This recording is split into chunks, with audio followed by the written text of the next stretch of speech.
नमस्कार दोस्त। कहानी शुरू होती है छोटे से कस्बे से, जहां एक पुरानी और विशाल हवेली थी। लोग कहते थे कि यह हवेली कई सालों से वीरान पड़ी है और रात में वहां अजीब अजीब आवाजें सुनाई देती थी। कोई नहीं जानता था कि उन आवाजों का कारण क्या है, लेकिन हवेली के पास जाने की हिम्मत किसी में भी नहीं थी। राघव और उसके दोस्तों को डर जैसी चीजों पर विश्वास नहीं होता था। वे अक्सर इस हवेली के किस्सों पर हंसते और इसे अफवाह मानते थे। एक दिन उन्होंने तय किया कि वे इस रहस्य से पर्दा उठाने के लिए हवेली में रात बिताएंगे। यह उनके लिए एक रोमांचक और साहसिक चुनौती थी। रात का समय था। चारों दोस्त राघव, मोहित, सुमित और राहुल हवेली के सामने खड़े थे। हवेली की खिड़कियां टूटी हुई थी और दरवाजे पर जंग लगी जंजीर किसी पुरानी कहानी की तरह सन्नाटे में झूल रही थी। हवा में ठंडक थी और चारों तरफ सन्नाटा छाया हुआ था। हिम्मत जुटाकर उन्होंने हवेली का मुख्य दरवाजा खोला। अंदर घुसते ही उन्हें धूल और सीलन की गंध का एहसास हुआ। हवेली के अंदर का दृश्य डरावना था। टूटी फूटी खिड़कियां, जर्जर फर्नीचर और दीवारों पर अजीबोगरीब चित्र थे।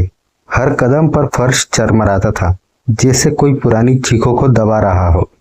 राघव ने अपने मोबाइल की टॉर्च जलाकर इधर उधर देखा, लेकिन हवेली के अंदर अंधकार ही अंधकार था। वे चारों एक बड़े कमरे में पहुंच गए, जहां एक विशाल झूमर लटका हुआ था। अचानक झूमर खुद ब खुद हिलने लगा। चारों दोस्त चौंक गए। उन्हें लगा कि यह हवा का असर हो सकता है, लेकिन हवा का झोंका महसूस नहीं हो रहा था। तभी कमरे के कोने से किसी के चलने की आवाज आई। वे एक दूसरे की ओर देखने लगे, लेकिन किसी के पास कोई जवाब नहीं था। राघव ने साहस जुटाकर आवाज की दिशा में बढ़ना शुरू किया। वह कोने में पहुंचा और वहां उसे एक पुराना आईना दिखाई दिया। आईने के अंदर कुछ हलचल हो रही थी, जैसे कोई परछाई इधर उधर घूम रही हो। राघव ने ध्यान से देखा और उसे अपने पीछे किसी के खड़े होने का एहसास हुआ। उसने तुरंत पीछे मुड़कर देखा, लेकिन वहां कोई नहीं था। तभी अचानक आईने में एक चेहरा दिखाई दिया। बूढ़ी औरत का चेहरा, जिसकी आंखें बिल्कुल सफेद थी और चेहरा झुर्रियों से भरा हुआ। वह राघव की तरफ घूर रही थी। राघव ने डर से चीखने की कोशिश की, लेकिन इसकी आवाज गले में अटक गई। बाकी दोस्त भी अब डर के मारे कांप रहे थे। वह औरत आईने से बाहर निकलकर उनके सामने खड़ी हो गई। उसके चेहरे पर एक भयानक मुस्कान थी और उसकी आंखों से खून टपक रहा था। तुम लोगों ने मेरी शांति भंग कर दी है, वह फुसफुसाई। अब तुम यहाँ से कभी वापस नहीं जा पाओगे।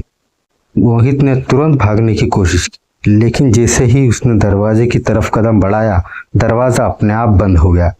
हवेली की सभी खिड़कियां और दरवाजे जोर जोर से धड़धड़ाने लगी, जैसे किसी अदृश्य शक्ति ने उन्हें पकड़ रखा हो। हवा अचानक ठंडी और भारी हो गई और चारों को सांस लेना मुश्किल होने लगा। औरत ने अपने हाथों को उठाया और हवेली की दीवारों पर खून के निशान बढ़ने लगे। हवा में चीखों और कराहों की आवाज गूंजने लगी। दोस्तों के शरीर ठंडे पड़ने लगे और डर उनके दिलों में घर कर गया। तभी सुमित ने अपनी जेब से एक पुरानी धार्मिक किताब निकाली, जिसे उसकी दादी ने उसे दिया था। उसने डरते हुए माला को पकड़कर प्रार्थना शुरू कर दी। जैसे ही प्रार्थना के शब्द हवेली में गूंजे, हवा की गति धीमी हो गई। वह औरत रुक गई और उसकी आंखों में डर झलकने लगा। दीवारों पर बने खून के निशान धीरे धीरे गायब होने लगे और दरवाजे की चेन टूटकर गिर पड़ी। उस रात के बाद राघव और उसके दोस्तों ने कभी हवेली के बारे में बात नहीं की। वे जानते थे कि वहां कुछ ऐसा था जो इंसानों की दुनिया से परे था। और अब उस हवेली की कहानी बस कस्बे के लोगों के बीच एक रहस्य बनकर रह गई। एक ऐसा रहस्य जिसे कोई और कभी भी जानने की कोशिश नहीं करना चाहता।